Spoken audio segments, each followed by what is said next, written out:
Do you think you know everything about General Motors' muscle car history? Sure, you can name classics like the Pontiac GTO or Chevy Chevelle, but what about the lesser-known rides from the mid-1970s? GM, known for its legendary muscle cars, also took some risks with lesser-known, often overlooked models, especially in the mid-1970s, a period frequently criticized for slower cars and bulky bumpers. But was it really all that bad? In their terms, the A-body referred to a midsize, body-on-frame design, where the car's frame and body were assembled separately and then combined. What made the 1973 to 1977 models different from their predecessors? Enhanced rollover protection. These cars were known as colonnades, featuring 3 pillars, A, B, and C, for added strength. Unlike the earlier hardtops, this design offered better safety while still looking sleek.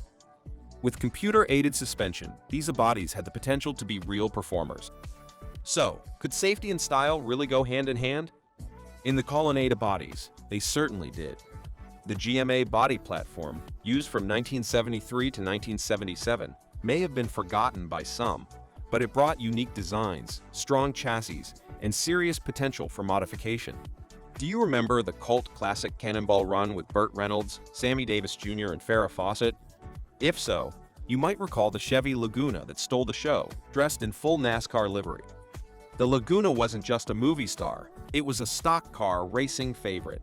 In 2017, a clone of that iconic movie car, complete with a 454 compression ignition engine, big block Chevy engine, went up for auction at Barrett-Jackson. The Laguna may not have the same muscle car fame as earlier Chevelles, but when it was redesigned in 1973, it packed plenty of punch for its time. While the Mustang was downsizing to 4-cylinder engines, the Laguna kept the muscle alive with its big block V8 standard disc brakes and a focus on handling. So, could this be the muscle car you'd actually want to drive every day? If not, then think of the Buick, though it might not be the first brand that comes to mind when you think about muscle cars, but they made impressive use of the body platform with models like the Century and Regal. Known for being a bit more reserved, especially compared to brands like Chevy, Buicks weren't exactly built for the drag strip. But thanks to the bold and boxy shape of the mid-1970s, a body, these cars became perfect canvases for customization. Take the 1977 Buick Century Special, for example. With its sleek, laid-back grille, a very unique feature on this model, a lowered stance, and those oversized wheels tucked perfectly into the body. It's proof that, even though Buicks weren't known for performance, they could still stand out when given the right modifications. And let's not forget about the Buick GS X Stage 1 convertible. It's a rare car that blends V8 power with open-top driving fun. Who says you can't have both performance and style? You can run for the famous car names to argue on this, but it was once produced in a scaled car, if I may call it so. When Pontiac released the 1964 GTO, Oldsmobile quickly followed suit with the launch of their own muscle car, the upscale 442, based on the F85 Cutlass. While the 442 is often forgotten after 1972, it didn't just disappear. It continued to live on, transitioning to the new Colonnade body platform in the mid-1970s. Though rare today, auto archaeologist Ryan Brute unearthed an incredible find, a 1974 Olds 442 powered by a 350 compression ignition engine M-Code engine sitting abandoned in a barn. It's a reminder that even the less remembered muscle cars of the 70s still have stories left to tell. Sure, but one car I am sure about will always be on your list any day is the Chevrolet Citation that came onto the scene in 1980, replacing the Nova and Monza. It was about 800 pounds lighter and much more fuel efficient than its predecessors. However, like many new models, it wasn't without its problems. The rear drum brakes caused some issues early on. In 1981, Chevrolet introduced a sporty version called the X-11.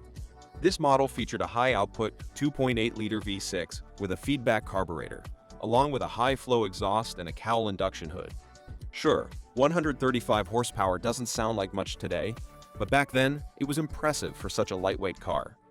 To put it in perspective, the Camaro's 305 V8 was only putting out around 155 to 170 horsepower, so the Citation X-11 felt like a rocket by comparison. Chevy also offered performance upgrades like stiffer engine cradle bushings, better springs, and an improved clutch. The X-11 even managed to win 2 showroom stock championships, showing that it had some serious potential. By 1984, the X-11 was holding its own against cars like the Dodge Omni GLI and the Volkswagen Rabbit. Unfortunately, poor sales of the Citation overall led GM to end production before the Beretta was ready to take over. Is it a future classic? Absolutely.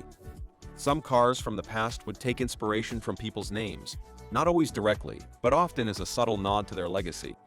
Don't get me wrong, it's not always their actual names, but a clever reference to them. One example I'm referring to is Steve Yoder's 1976 Chevy Laguna is a prime example of how stunning and powerful a colonnade body can be when no detail is spared. This beast of a car, capable of high 10-second quarter-mile runs, still manages to maintain its luxury as a street cruiser, all while packing a Dominator-fed 454 big block Chevy under the hood. What made the 1975-1976 Laguna models stand out, though? Their distinctive sloped nose was specifically designed for NASCAR's super speedways. The design was so effective on those high-bank tracks that NASCAR had to step in, introducing its first-ever restrictor plate rule to level the playing field. A car built for racing glory, yet still fit for the streets. Talk about a perfect blend of performance and style. I am sure a lot of you haven't heard of this car before. If you have, go ahead and give me a thumbs up. If not, make sure to hit that subscribe button. We will be updating you. The Oldsmobile Starfire hardtop coupe, with its 7.0-liter V8 engine, had some serious power under the hood. This naturally aspirated engine delivered 375 horsepower and a massive 469-pound force-foot of torque house at 4,800 revolutions per minute. With a compression ratio of 10.25, it packed quite the punch for its time. Oldsmobile Starfire GT aimed to mix luxury with performance in a sleek, compact package. It had features like bucket seats, a center console, and sporty design touches that made it stand out from typical muscle cars. Ever wondered what it would be like to have the best of both worlds, luxury and power? The Starfire GT was the answer. We can all agree that many Chevrolets don't get the recognition they deserve, like the Chevrolet Monte Carlo SS Aerocoupe was a two-door car with a front engine driving the rear wheels. Part of the 1GZ37 series from Chevrolet, it came with a 5.0-liter naturally aspirated V8 engine. This engine had a 90-degree layout with 2 valves per cylinder, producing 180 horsepower at 4,800 revolutions per minute and 240 pound-force-feet of torque at 3,200 revolutions per minute. Power was sent to the wheels through a 4-speed automatic transmission. Chevrolet created the Monte Carlo SS Aerocoupe with NASCAR racing in mind. Its sloping rear window and aerodynamic design were meant to improve performance at high speeds, especially on the racetrack. But did this sleek design win everyone over? Not really. Some fans loved its unique look, while others thought it looked a bit odd. Still, the Aerocoupe stands out as an interesting experiment in blending style with racing performance. Curious to know how it is handled on the streets or the track? It was all about trying to push the limits of aerodynamics in a muscle car package. So, next time you're chatting with a so-called car expert, ask them about these forgotten powerhouses. You might just leave them speechless. Given a chance to own one of these classic cars, which one would you pick? Let me know in the comments below. Have any experiences with these beauties? Feel free to share your stories. And if you found this video informative, don't forget to give us a thumbs up and hit that subscribe button to help our channel grow. Also, tap the bell so you never miss out on our next content. Thanks for watching.